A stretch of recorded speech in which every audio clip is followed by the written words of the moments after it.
오늘은 하나님을 기다리는 자의 복이라는 말씀의 제목으로 우리가 하나님의 은혜를 나누고자 합니다. 우리는 지난 시간에 18절의 말씀을 통하여서 하나님이 그의 택한 백성들을 기다리신다라는 것과 그래서 우리 또한 하나님을 기다려야 한다라는 것을 생각하였습니다. 하나님이 기다리신다라고 하는 것은 끝까지 돌아와야 될 자들이 돌아올 때까지 기다리신다라고 하는 하나님의 끝없는 사랑과 긍휼하심을 보여주는 내용이라고 하였습니다. 반면에 우리가 하나님을 기다린다라고 하는 것은 그의 백성들이 하나님께로 돌아와야 될 자들이 회개하고 돌아와서 하나님의 구원을 바라고 소망 가운데서 그의 주실 은혜들을 사모하며 기다리는 것, 그것을 의미한다라고 말씀을 드렸습니다. 이것이 이러한 자들이 복된 자다라고 하는 것이 18절의 결론이었습니다. 오늘은 하나님을 기다리는 자에게 하나님이 어떠한 복들을 주시는가를 한번 좀 우리가 생각해 보므로 우리의 남은 생애 동안에 하나님을 온전히 바라는, 하나님을 온전히 소망하는 그러한 시간이 되어지기를 원합니다. 오늘은 19절에서 22절까지만 우리가 생각하고요. 추후에 나머지 부분들을 좀 생각하도록 하겠습니다. 본문 19절은 이렇게 시작을 합니다. 시온에 거주하며 예루살렘에 거주하는 백성아, 이렇게 이야기를 하고 있습니다.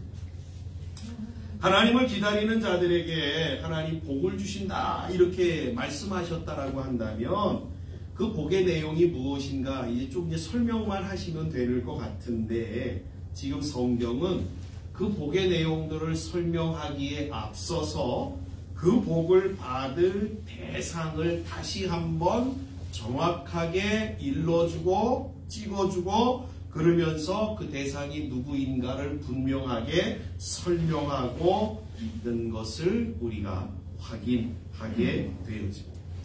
그 대상이 누구냐면 바로 시온에 거주하며 예루살렘에 거주하는 백성이라고 말하고 있습니다. 여기 시온에 거주하고 예루살렘에 거주한다라고 하는 말은 같은 말입니다. 이 말은 어떠한 의미를 갖고 있냐면 하나님의 통치 가운데서 살아간다, 하나님의 말씀대로 살아간다라고 하는 의미를 갖고 있습니다. 유다 백성들은 하나님의 택함을 받은 자들이지 않습니다. 그리고 하나님은 그들을 예루살렘이라고 하는 하나님께서 거룩하게 지정하신 곳에서 그들로 하여금 살도록 하셨습니다. 그런데 유다 백성들은 하나님의 통치를 받기 싫어합니다. 하나님의 말씀을 마치 헌신자처럼 내팽개쳐 버렸던 것입니다.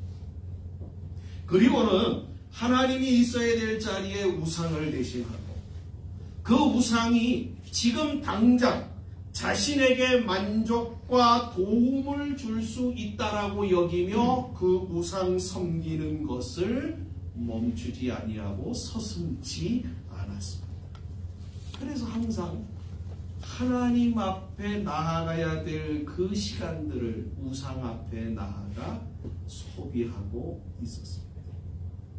사실 유다의 어려움이 생긴 것은 하나님이 그들에게 징벌을 내리셔서가 아닙니다. 유다가 잘못 살았기 때문인 것입니다. 그들이 자신들의 삶을 영위할 수 있었던 것은 하나님의 은혜가 그들에게 주어졌기 때문이었습니다. 하나님을 멀리하고 하나님의 말씀을 버린 유다에게 주어진 것은 하나님의 징벌, 하나님의 벌이 아니라 하나님의 은혜를 하나님이 거두어 가신 것이었습니다. 그러니 자연스럽게 유다는 자신보다 강한 자들에게 밥이 되고 만 것이고요. 그래서 그들은 자신들의 문제를 해결하기 위하여 안간힘을 썼던 것이었습니다. 이 내용에 대해서 출애굽기 14장 19절에 보시면 아주 좋은 예가 하나 나오고 있습니다. 이스라엘이 애굽에서 나와서 홍해에 지을 졌습니다. 그런데 이스라엘을 놓아준 것이 화가 난 바로는 애굽에 있는 모든 군대를 동원하고 모든 무기를 동원하여서 이스라엘을 다시 찾고자 하여서 이스라엘을 추격하기 시작하였습니다. 드디어 바로의 군대가 홍해 앞에까지 도달했는데 그들이 이스라엘 백성들을 만나지 못했습니다. 성경이 뭐라고 증거하냐면 하나님의 구름 기둥이 이스라엘 백성들 앞에서 인도하던 하나님의 구름 기둥이 하나님의 백성 이스라엘 백성들이 있고 애굽의 군대가 있는 그 중간으로 옮기심으로 애굽의 군대가 이스라엘에게 접근하지 못하도록 막으셨다라고 성경이 증거하고 있습니다. 그런데 하나님이 애굽을 막았던 그 구름 기둥을 거두시니까 어떠한 현상이 벌어지냐면 애굽의 군대는 그 순간을 놓치지 아니하고 이스라엘을 향하여 공격을 감행하였던 것을 우리가 확인할 수 있습니다. 하나님은 이처럼 그의 택한 백성들을 어떻게 보호하시냐면 이렇게 보호하십니다. 그의 하나님의 구름 기둥, 하나님의 임재의 상징인 구름 기둥을 그들에게 보내주셨습니다. 구름 기둥과 같은 은혜로 그들의 삶을 지켜주셨습니다. 그래서 절대로 누구든지 범접할 수 없는 누구든지 하나님의 택한 사람들을 해코지할 수 없도록 하나님은 그들을 보호하시고 인도하시는 하나님이시다라는 것입니다. 그러나 아무리 택한 하나님의 백성들이라 할지라도 그들이 하나님 앞에 범죄하면 하나님은 그 구름 기둥과 같은 은혜들을 하나님이 제거하시고 거두어 가시는 것입니다. 하나님 무슨 벌을 내리셔가지고 우리를 혼내시고 그런 게 아니에요. 은혜의 기둥만 거두어 가시면 우리에게는 어떠한 문제들이 벌어진다고요? 환난의 바람이 하나님이 다 막고 계셨던 것들이 우리에게 닥쳐옵니다. 로마서 1장은 이에 대한 내용들을 가리켜서 그의 택한 백성에게서 하나님이 은혜를 거두어 가시는 것을 가리켜 뭐라고 얘기를 하냐면 이게 바로 하나님의 진노요 하나님의 심판이다 이렇게 이야기하고 있다라고 하는 겁니다. 그러니까 오늘 본문에 말하는 시온에 거주하며 예루살렘에 거주하는 백성이라고 하는 말은 하나님이 아닌 애굽을 의지하였던 유다 백성들이 다시 하나님께로 돌아와 회개함으로 하나님의 구원을 바라고 기다리는 자들 그들이 바로 시온에 거주하며 예루살렘에 거주하는 백성이라는 뜻인 것입니다. 물론 그 중에는 이러한 분들이 있겠죠. 그렇죠? 하나님 앞에 범죄하지 아니하고 계속해서 하나님의 말씀대로 하나님의 통치 가운데 살아갔던 사람들도 있을 겁니다. 그들 또한 다름 아닌 시온에 거주하며 예루살렘에 거주하는 백성임에는 틀림이 없습니다.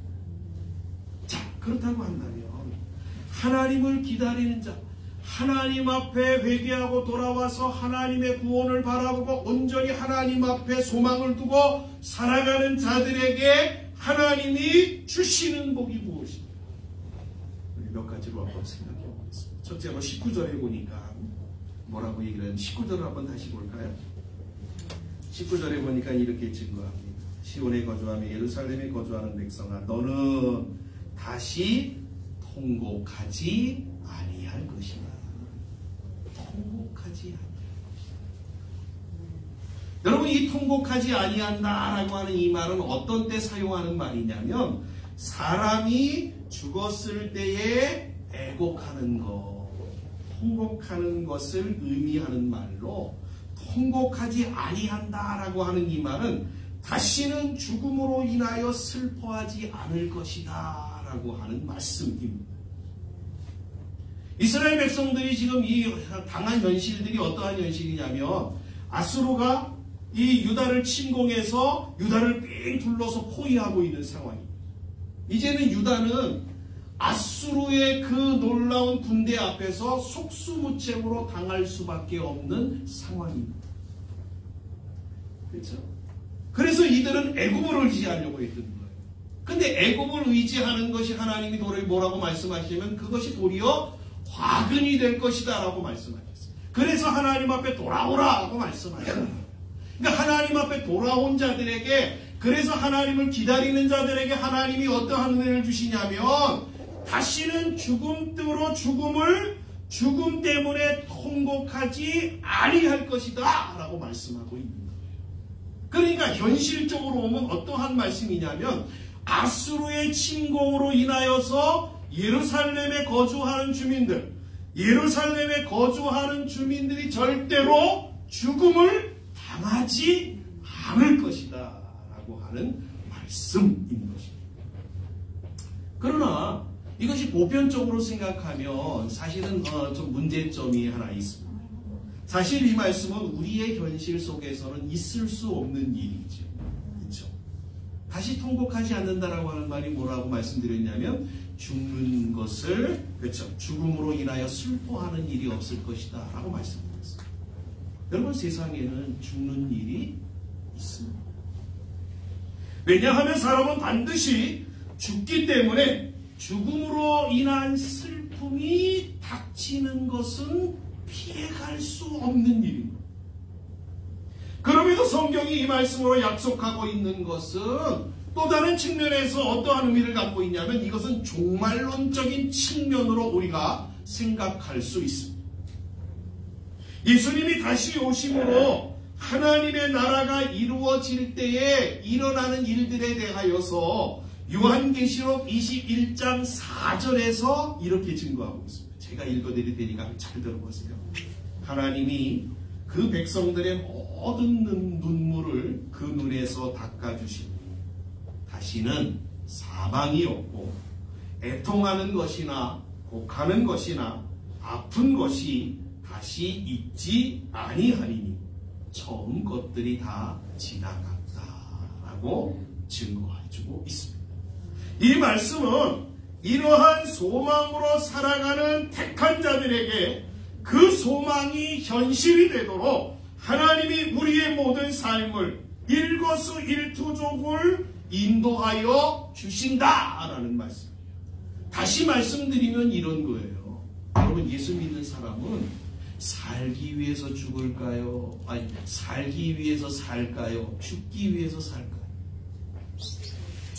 하나님을 모르는 사람은 죽기 위해서 사는 자예요.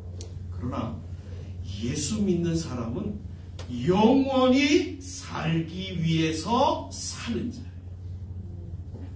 여러분, 이 사실을 믿으시기를 주의 이름으로 축복합니다. 저와 여러분은 죽기 위해서, 우리의 목표가 죽음이 아니에요. 예수 믿는 사람은 목표가 어디예요? 죽음이 끝이 아니에요. 죽음은 그냥 영원한 삶으로 연결하는 문일 뿐이에요. 그렇죠? 네. 그러니까 우리는 영원한 삶을 살기 위해서 오늘을 살아가는 분. 그런데 예수님이 지금 이 말씀이 우리에게 다시 통곡하지 아니할 거라고 하는 이 말씀이 주는 의미가 뭐냐면 우리 하나님께서 영원한 삶을 주실 때까지 우리의 모든 삶의 일거수일투족을 하나님이 지키시고 보호하시고 인도하심으로 말미암아 마침내 영원한 삶에 다다를 수 있도록 하나님께서 역사해 주신다라고 하는 의미인 것입니다. 아멘.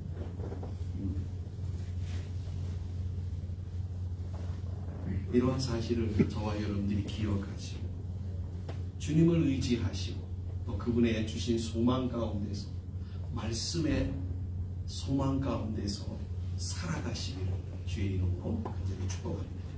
둘째로 이 기다리는 자에게 주시는 복이 뭐냐면 19절에 보니까 이렇게 증거하고 있습니다. 한번 볼까요? 19절에 시온에 거주하며 예루살렘에 거주하는 백성아 너는 다시 통곡하지 아니할 것이다.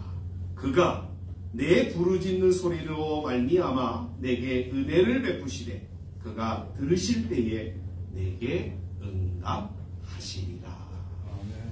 그렇죠? 그러니까 하나님이 기다리는 자에게 어떤 복을 주시냐면 부르짖는 자들의 기도에 응답하시고 은혜를 베풀어 주신다. 이렇게 약속하고 있다는 거예요. 여기 부르짖다라고 하는 말은 어떠한 의미를 갖고 있냐면 매우 절박한 상황에서 도움을 요청하는 것을 말합니다. 그러니까 이 유다 아수르의 침공 앞에 정말 속수무책으로 있는 이 유다가 정말 애굽을 의지하는 것이 아니라 하나님을 의지할 때에 하나님께 도움을 구할 때에 그때 하나님께서 역사하신다라고 하는 말씀인 것입니다. 은혜라고 하는 말을 우리가 지난 시간에 배우지 않았습니까? 은혜를 우리에게 주신다라고 하는, 은혜를 베푼다라고 하는 말은 높은 사람이 낮은 사람 앞에서 몸을 굽힌다라고 하는 의미를 갖고 있다라고 지난 시간에 말씀을 드렸습니다.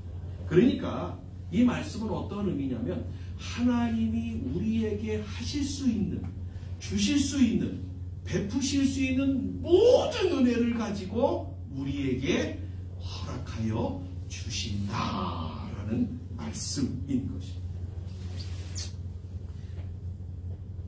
여러분, 이러한 또한 은혜를 베푼다라고 하는 이 의미 속에 또 담겨있는 이야기는 하나님이 우리의 어려움과 고난을 바라보시고 그것을 공감하시고 또한 불쌍히 여기신다라고 하는 의미가 담겨져 있습니다. 그렇죠? 그러니까 여러분, 하나님은 그냥 우리가 그냥 문제를 만나서 하나님 앞에 우리가 부르짖으면 그래 너 힘들겠다 이 정도가 아니라 하나님이 같이 아파하시고 힘들어하시면서 그래서 그것으로 끝나는 게 아니라 내가 어떻게 하면 이것을 도와줄 수 있지? 이렇게 생각하신다는 거예요. 거기에서 끝나는 게 아니에요.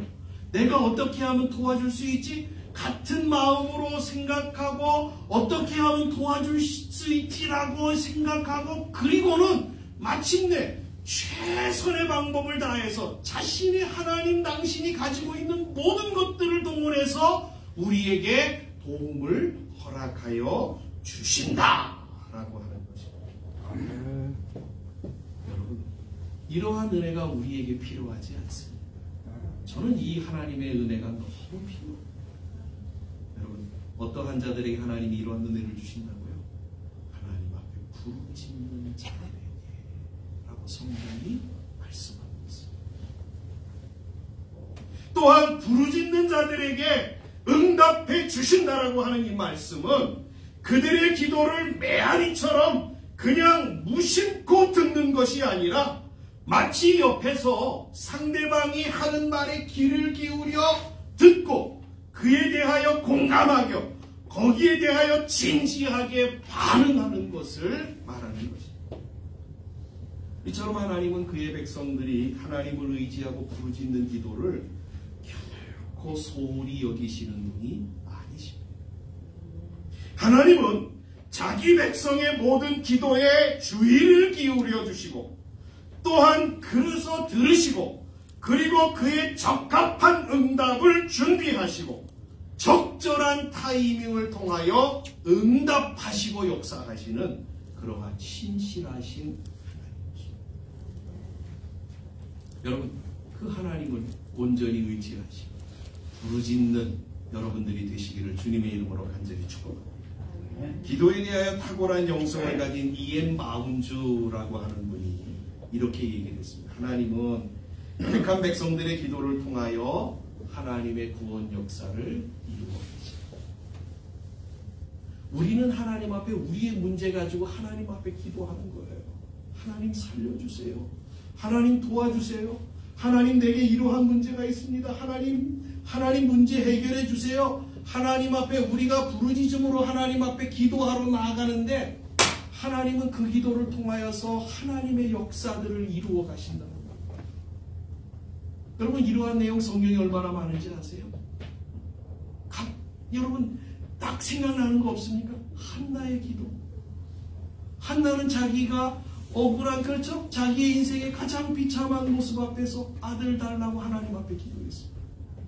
그런데 아들 달라고 하나님 앞에 기도했는데 하나님은 그 기도를 통해서 이스라엘을 구원하는 역사를 이루어 가시고 계십니다.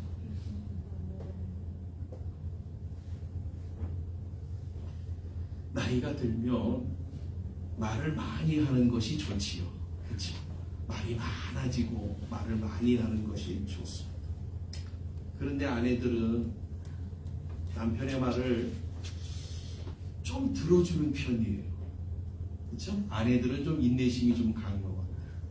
근데 반대로 남편들은 아내가 얘기하면 그냥 뭐 시끄럽다고 화도 내고 뭐 소리도 지르고 뭐 귀를 뭐 어디 막고 그냥 밖으로 나가고 아내 말을 잘 들어주려고 하지 않습니다.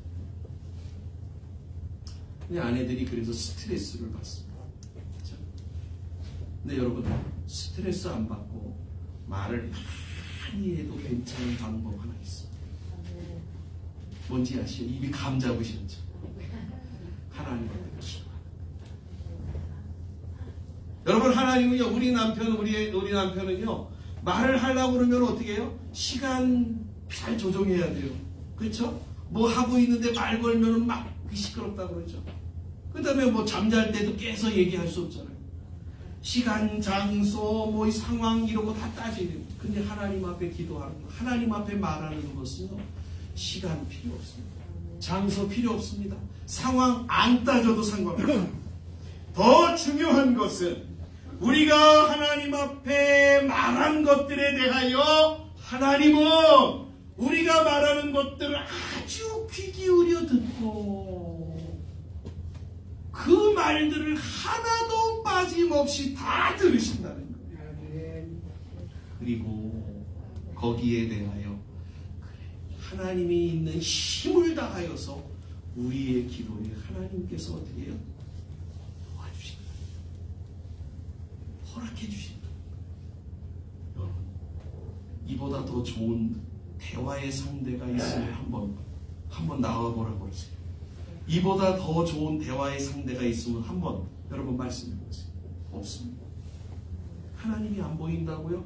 아니 하나님 보이지 않는 하나님하고 어떻게 대화를 해요? 그래도 보이는 사람과 대화하는 게 훨씬 낫죠. 하나님 안 보인다고요? 그래서 하나님이 전혀 안 느껴지신다고요? 여러분 그렇지 않습니다. 하나님을 믿고 하나님의 성령이 함께하고 있는 사람들은 하나님을 느낄 수가 있습니다. 조용히 하나님을 바라보고 여러분 묵상하시며 기도하십시오. 그리고 하나님을 생각하시면서 하나님을 한번 여러분 고요하게 하나님이 행하셨던 성경의 역사들을 한번 읊조려 보십시오. 그러면 하나님이 느껴지실 것입니다. 그러한 느낌을 가지고 기도할 때에 그 어디에서도 느끼지 못했던 누리지 못하였던 마음의 평강 그리고 기쁨 그리고 하나님에 대한 믿음으로 인한 소망으로 여러분의 심령이 채워짐을 맛보게 될 것입니다. 저는 이러한 은혜들이 우리 성도님들 가운데 있었으면 참 좋겠어요. 여러분 이거예요. 그렇죠? 신앙이라는 게 뭐 시끌벅적하게 막 그런 게 아니라 나하고 하나님과의 관계 속에서 계속 그래서 하나님을 느끼며 하루하루 주어진 삶을 살아내는 게 이게 주님과 함께하는 주님의 통치를 받고 주님의 말씀 가운데 살아가는 삶이라는 거예요. 이러한 은혜가 여러분 가운데 있기를 주님의 이름으로 간절히 축복합니다. 셋째로 20절에서 22절의 내용처럼 하나님을 기다리는 자에게 하나님이 어떠한 복을 주시냐면 하나님께서 그들의 모든 삶을 인도하여 주시는 복을 허락하신다라고 증거하고 있습니다. 여기 20절에 보니까 환난의 떡과 고생의 물을 주시나 이렇게 시작을 하고 있습니다. 그렇죠? 아니 하나님이 기다리는 자들에게 무슨 환난의 떡과 고생의 물을 주신다고 말씀하시는가? 그러면 이 말씀은 이런 거예요. 우리가 하나님 앞에 죄를 지으면 이런 의미예요. 마치 우리가 잘못을 하면 우리는 그 잘못을 어떻게 해요? 그 잘못에 대한 대가를 치르기 위해서 어디 가잖아요. 그렇죠? 어디 가서 그 잘못에 대한 대가를 치르잖아요. 마치 세상에서도 그런 것처럼 우리가 하나님 앞에 잘못하면 그 잘못한 것에 대하여서 하나님 앞에서 대가를 우리가 치루어야 돼요. 그러니까 하나님이 어떻게 잘못하면 하나님의 은혜의 장막을 거두어 가시니까 고생의 뜻과 환난의 떡과 고생의 물을 마시는 일들이 일어나게 되어진다라고 하는 거예요. 그러나 하나님은 그의 택한 백성들을 포기하거나 버리시지 않습니다.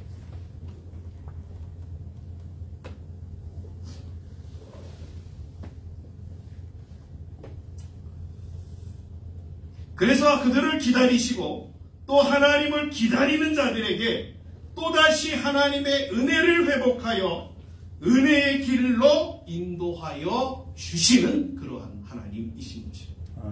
여기 20절에 보시면 똑같은 단어 두 개가 나오는 게 하나 있습니다. 그게 뭐냐면 스승이라는 단어. 근데 첫 번째 스승이라는 단어 뭐냐? 스승을 하나님께서 어떻게 해요? 반드시 뭐라고 얘기를 하냐면 스승을 숨기지 아니하시고 그 다음에 스승을 내 눈이 볼 것이다 이렇게 이야기하고 있습니다. 여기 스승이라고 하는 말을 좀 더 구체적으로 말씀드리면 어떠한 이야기냐면 나의 스승이라고 하는 말이에요. 그러니까 하나님을 기다리는 자들에게 하나님이 어떠한 복을 주시냐면 하나님이 허락하시는 은혜가 뭐냐면 우리에게 스승을 보내주시는 거예요. 스승. 나의 스승. 그렇죠? 이 스승을 보내서 하나님께서 우리에게 구체적으로 우리의 삶을 인도해 주신 나의 스승을 보내주신다라고 하는 이 말은 어떠한 의미냐면 하나님은 한 사람, 한 영혼으로 대하시며 그렇게 만나신다라고 하는 의미를 담고 있습니다. 두리뭉실하게 그냥 모든 사람을 다 만나는 그러한 하나님이 아니다. 하나님은 어떻게 만나신다고요?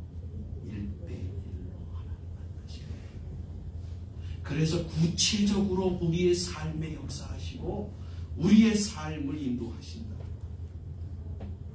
또한 하나님은 그의 택한 백성들을 교훈하시기 위하여 무엇을 통해서든 그의 스승이 되게 하신다라는 거예요. 여러분, 저는 어렸을 때에 텔레비를 보다가 무릎을 꿇은 적이 있어요. 텔레비 앞에서 왜 무릎을 꿇었냐고요? 그 텔레비에 어떠한 다큐멘터리를 보고 있는데요. 거기에 예수님이 계시더라고요. 그래서 저는 그 주님을 보고선 무릎을 꿇었어요. 주님의 하심 앞에 너무 놀라워서 주님 앞에 제가 정말 주님이 하셨군요 라고 고백을 하며 무릎을 꿇은 적이 있어요.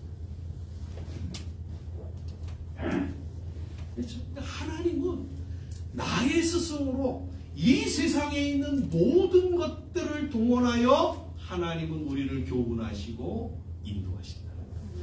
역사적으로 보시면 하나님은 그의 택한 백성들을 교훈하시기 위하여 선지자들을 보내주셨습니다. 그러나 그 선지자들만이 나의 스승이 아니라 내가 만나는 모든 것들이 모든 사람들이 바로 나의 스승일 수 있다라는 거예요. 다시 말씀드리면 하나님의 뜻을 깨닫게 함으로 우리로 하여금 순종의 삶을 살아가게 만드는 동인이 된다라고 한다면 그것이 바로 하나님이 우리에게 보낸 스승인 것입니다. 그렇다고 한다면 우리는 어떻게 살아야 되느냐 아시죠? 금방 답이 나오죠. 모든 사물들을 그냥 헛하게 지나치시면 안 돼요. 모든 사람들을 그냥 어떻게 해요? 무시하고 내 발밑에를 보고 그냥 아무것도 아닌 것처럼 여기시고 지나가시면 안 돼요. 저 사람이 나의 스승일 수 있다. 우리 가운데 가장 위대한 스승을 또한 주셨는데 그 스승이 누구냐면 바로 성령 하나님이십니다. 하나님이 우리에게 허락하신 스승 중에 위대하신 이 성령님은 예수님이 우리와 함께 하시기를 원하셨기 때문에 주셨던 것이었습니다. 예수님이 우리와 영원히 함께 하기를 원했어요. 그러나 육신을 갖고 계신 예수님은 우리와 함께 할 수 없으셨기 때문에 대신하여 성령님을 우리에게 보내주셨습니다. 그 성령님이 택한 자들 가운데 오셔서 예수님이 이루신 구원을 우리로 하여금 온전히 믿고 구원에 참여하도록 하고 또한 진리로 인도하심으로 영적 승리의 삶을 살아갈 수 있도록 해주시는 것. 그러한 모든 내용들을 하나님은 우리에게 숨기지 아니하고 보게 할 것이다 라고 말씀하고 있는 거예요. 그렇죠? 그러니까 저와 여러분들이 하나님의 통치를 받고 하나님 말씀대로 순종하며 살아가다 보면요, 아, 이거네. 하나님이 이렇게 인도하시네. 하나님이 이렇게 나의 삶에 역사하시고 간섭하시네라고 하는 것들을 구체적으로 여러분들이 깨닫고 알게 되어지고 보게 되어진다는 거예요. 여러분, 이러한 것들을 우리가 깨달으면 얼마나 신앙생활하는 게 하나님이 우리의 아버지 되시고 우리를 인도하시고 성령이 함께 하신다는 게 얼마나 행복할까요? 여러분, 이러한 복들을 누리시기를 주님의 이름으로 간절히 축복합니다. 자, 그럼 하나님이 보내신 스승이 우리를 어떻게 인도하시는가? 21절과 22절이 그 내용을 우리에게 일러주고 있습니다. 21절에 보면 이렇게 증거합니다. 한번 볼까요? 너희가 오른쪽으로 치우치든지 왼쪽으로 치우치든지 내 뒤에서 말소리가 내 귀에 들려 이르기를 이것이 바른 길이니 너희는 이리로 가라 할 것이며. 사람이 살다 보면 예수 믿는 사람들도 어떻게 해요? 살다 보면 오른쪽으로 치우치기도 하고 왼쪽으로 치우치기도 항상 정로만 걸어갈 수 없잖아요. 치우치기도 하는 경우들이 있다는 거예요. 그런데 이 말씀 속에서 하나님이 어떻게 우리를 인도하시는가를 세 가지로 보여주고 있어요. 첫째는 내 뒤에서 말소리가 들린다. 이렇게 성경이 증거하고 있어요. 여기 이 내 뒤에 말소리가 들린다라고 하는 것은 나의 스승이 매우 가까이 있어서 언제나 내가 원하고 나에게 도움이 필요할 때 즉시 달려와서 나를 도울 수 있는 그러한 상황 가운데 계시다라고 하는 것을 우리에게 보여주는 말씀입니다.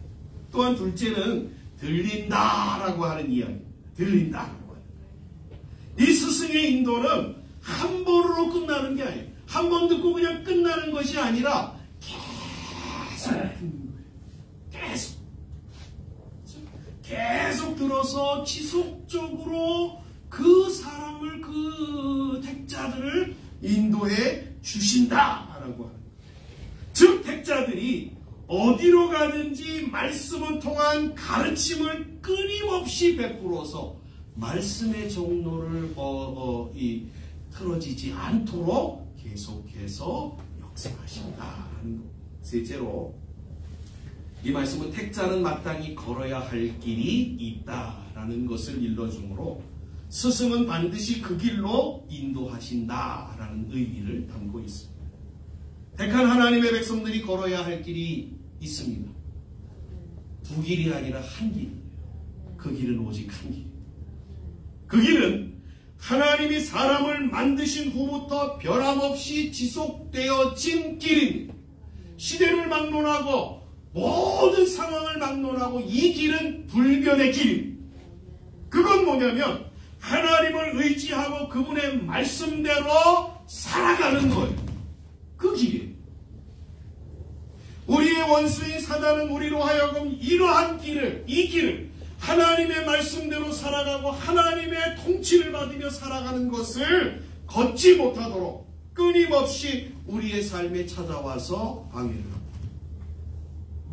그럼에도 나의 스승의 인도하심은 멈추지 않는다. 반드시 진리 가운데로 인도하여 주신다. 우리 안에 성령 하나님이 계신 것 얼마나 복된 일이죠. 그 성령님은 여러분 절대로 패하거나 절대로 멈추는 일이 없으시다. 저와 여러분이 성령의 인도함을 받는 귀한 분들이 되시기를 주의 이름으로 축복합니다. 22절만 생각하고 말씀을 정리하려고 합니다. 22절에 이렇게 증거합니다. 또 너희가 너희 조각한 우상에 입히는 과 부어 만든 우상에 올린 금을 더럽게 하여 불결한 물건을 던짐같이 던지며 이르기를 나가라 하리라. 이 말씀은 유다가 범죄한 우상 숭배를 하나님이 패하여 버릴 것이다 라고 하는 말씀입니다. 이처럼 하나님이 우상 숭배를 패하신다라고 하는 말은 하나님이 강제적으로 우상 숭배를 철폐시킨다는 얘기가 아니에요. 여러분, 하나님은요, 하나님 당신이 직접 하시는 일이 거의 없어요. 반드시 누구를 통해서요? 사람을 통해서요. 그런데 여기에 이 말씀은 하나님이 강제적으로 그 일을 진행하시는 것이 아니라 유다 백성들이 자발적으로 우상 숭배가 얼마나 자신들에게 백해무익한 것인가를 깨달아서 스스로 그것들을 부정하고 없애버리도록 하신다라는 말씀입니다. 한번 여기서 생각해 볼 필요가 있습니다.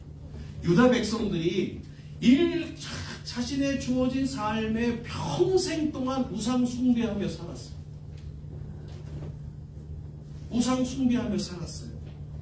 근데 그걸 버리기가 쉬운 일인가요? 쉽지 않습니다. 우상은 마치 자기들에게 신적인 존재로 그것이 자신의 삶을 잘 지탱해 주는 버팀목이라고 그들은 여기며 살았기 때문입니다. 그렇죠? 미신을 믿는 분들이 교회에 오는 게 제일 걱정되는 일이 뭐냐면 그 자기가 믿던 미신이 교회에 오면 자기를 해코지할까 하는 게 제일 걱정스러운 일이에요.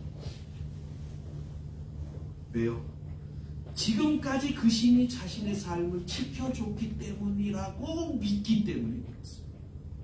또한 그 신은 자신의 운명의 열쇠를 쥐고 있다라고 여기기 때문에 그 신을 버리는 것은 굉장히 무서운 일이라고 생각한다는 거예요. 그런데 하나님은 우상을 패하신다 이렇게 말씀하고 있다는 거예요. 패하시는 것도 어떻게 패하신다고요? 하나님이 직접 패하는 게 아니라 하나님이 그 사람들의 마음이 자연스럽게 우상에게서 멀어지도록 하나님이 역사하신다라고 하는 말씀이라고 말씀드렸어요. 어떻게 하나님이 이렇게 역사하신다? 그렇게 하기 위해서는 어떠한 일들이 필요할까요? 이러한 일들이 필요해요. 하나님이 하나님을 믿을 수 있는, 그렇죠? 그래서 두려움을 몰아내는, 자기가 믿던 신들을 몰아내는 이 두려움을 이길 수 있는 용기가 필요합니다. 용기.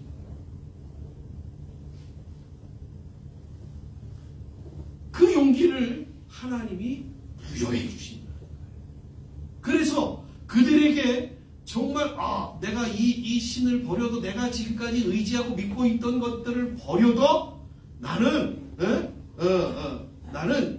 아무 일이 일어나지 않을 거야 라고 하는 용기를 하나님이 그 마음에 먼저 심어주십니다. 그 다음에 하나님이 자기가 지금까지 믿고 있던 신보다 훨씬 더 힘이 세다라고 하는 사실을 그들이 믿어지도록 하나님께서 그 속에 믿음으로 역사해 주신다라고 합니다. 이러한 일들을 하나님이 먼저 행하심으로 인하여서 그들이 그래, 하나님이 주시는 용기와 믿음을 가지고 과감하게 자신이 지금까지 의지하고 믿던 우상들을 과감하게 버리게 하신다라고 하는 말씀인 것입니다. 이것들에 대하여 나의 스승은 단호하게 나가라 라고 명함으로 우리를 인도하신다라고 하는 것을 성경이 증거하고 있습니다. 이게 나간다라고 하는 말은 어떤 의미냐면, 이 유다 백성들이 지금까지 섬기고 살던 우상들을 완전히 자신의 삶에서 완전히 제거해 버린다라고 하는 의미를 갖고 있습니다. 여러분, 하나님을 기다리는 자들에게 하나님이 어떠한 은혜를 주신다? 오늘 크게 세 가지로 제가 말씀을 드렸습니다. 그렇죠? 하나님을 기다리는 자들에게 하나님이 주시는 복은 첫째로, 그렇죠? 네. 하나님께서 다시는 통곡하지 아니하는 그러한 놀라운 영원한 생명의 은혜를 허락하신다라고 하는 것을 우리가 배웠습니다. 둘째로는 부르짖는 자들에게 하나님이 응답하시고 은혜를 베푸시는 은혜를 허락하신다. 또한 기다리는 자들에게 셋째는 하나님이 그들의 모든 삶을 인도해 주신다라고 하는 사실을 우리가 배웠습니다. 저와 여러분들이 오늘 이 말씀을 기억하시고 우리의 남은 생애 동안에 하나님을 의지하고 하나님을 바라보고 사는 것 복된 일입니다. 하나님이 여러분이 하나님을 바라볼 때에 여러분의 삶에 정말 하나님 놀라운 소망과 하나님의 은혜와 하나님의 인도하심을 통하여서 여러분의 눈으로, 여러분의 귀로, 여러분의 손으로 여러분의 사는 날 동안에 하나님께서 살아계시고 우리의 아버지 되심을 맛보게 하여 주실 것입니다. 그러한 은혜가 여러분의 삶 속에서 매일매일 순간순간마다 일어나기를 주님의 이름으로 간절히 축복합니다. 기도하겠습니다. 사랑하는 하나님 아버지 감사합니다. 오늘도 하나님 기다리는 자들에게 주시는 하나님의 복을 생각하며 우리로 하여금 하나님을 바라보도록 하시니 감사합니다. 그 하나님을 의지하고 우리의 남은 생애를 힘있게 달려가는 귀한 우리 모든 성도들 되어짐으로 말미암아 저들의 삶 속에서 하나님이 우리를 어떻게 인도하시고 어떻게 보호하시며 어떠한 은혜로 우리를 길러내시는가는 것을 우리 눈으로 보고 귀로 듣고 손으로 만지며 날마다 체험하며 살아가는 귀한 삶이 되어지도록 도와주시옵소서. 감사하며 예수님의 이름으로 기도하옵나이다. 아멘. 아멘.